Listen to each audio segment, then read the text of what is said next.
100 টাকায় আজকে আমরা কি কি স্ট্রিট ফুড খেলাম সেটাই থাকছে এই ভিডিওতে।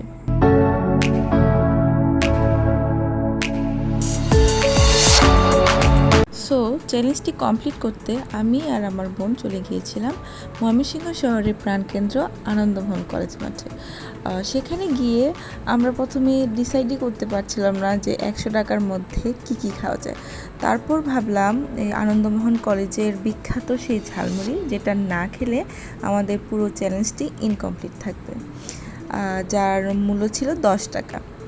তারপর আমাদের চোখ পড়ে আনোয়ার মামার টক ঝাল মিষ্টি বেলপুরির দিকে। যেহেতু আমাদের চ্যালেঞ্জের জন্য অনেক খাবারই খেতে হবে, তাই আমরা অল্প করেই বেলপুরি অর্ডার দিয়েছিলাম, যেটার মূল্য ছিল 20 টাকা। তারপর আমরা চলে গেলাম কলেজ মাঠে সেই ভাইরাল শিক কাবাব বার্গার খেতে। এই বার্গারটি আমার প্রথমবার খাওয়া। আমি অনেক রিভিউ দেখেছি।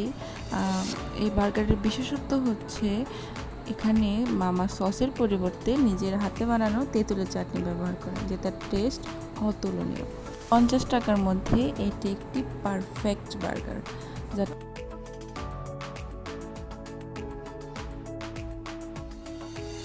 লাস্ট পার্টে একটু রিফ্রেশমেন্ট রাখতে আমরা খেলাম লেমনেড, যেটা নিয়েছিল 20 টাকা।